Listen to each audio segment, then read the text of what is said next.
નમસ્કાર મિત્રો, સ્વાગત છે તમારું એજ્યુકેશન નોનસ્ટોપમાં. વિદ્યાર્થી મિત્રો, ધોરણ 10 અને ધોરણ 12 પરીક્ષાનું રિઝલ્ટ એ કઈ તારીખે જાહેર થશે એની ચર્ચા આજના વિડીયોમાં આપણે કરીશું.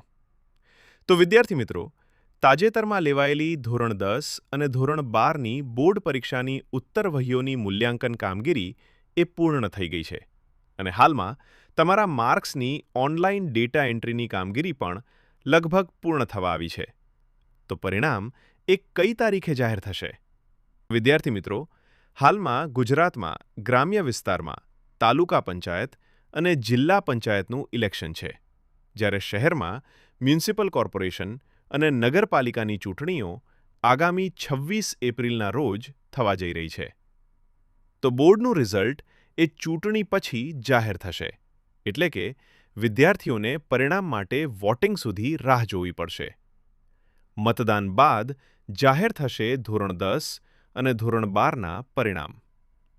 તો વિદ્યાર્થી મિત્રો, સૌથી પહેલા ગુજરાત માધ્યમિક અને ઉચ્ચતર માધ્યમિક શિક્ષણ બોર્ડ એ ધોરણ 12 સાયન્સનું પરિણામ જાહેર કરશે, જેની સંભવિત તારીખ 1 મે થી 6 મે છે. એટલે કે 1 મે થી 6 મેની વચ્ચે ધોરણ 12 સાયન્સનું પરિણામ ઓનલાઈન જાહેર થઈ જશે.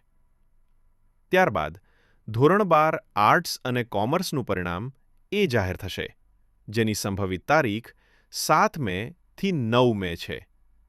અને સૌથી છેલ્લે ધોરણ 10 પરિણામ એ ઓનલાઈન જાહેર થશે, જેની સંભવિત તારીખ 12 મે થી 15 મે છે. વિદ્યાર્થી મિત્રો, આ સંભવિત તારીખ છે. જેવી જ શિક્ષણ બોર્ડ દ્વારા કોઈ ઓફિશિયલ ડેટ જાહેર કરવામાં આવશે, એવી સૌ પ્રથમ માહિતી તમને આ ચેનલના માધ્યમ દ્વારા આપવામાં આવશે. તો મિત્રો, વિડીયોને લાઇક કરો, વધુમાં વધુ શેર કરો અને જો ચેનલ ઉપર નવા હો તો ચેનલને સબસ્ક્રાઇબ કરો, જેથી હંમેશા મારા નવા વિડીયોના નોટિફિકેશન તમને નિયમિત મળતી રહે. તો ફરી મળીશું નેક્સ્ટ વિડીયોમાં. Wish you all the best. આવી જ માહિતી માટે અત્યારે જ સબસ્ક્રાઇબ કરો એજ્યુકેશન નોનસ્ટોપ અને બેલ આઇકોન ઓલ કરો, જેથી નવા વિડીયોની માહિતી સૌપ્રથમ તમને મળે.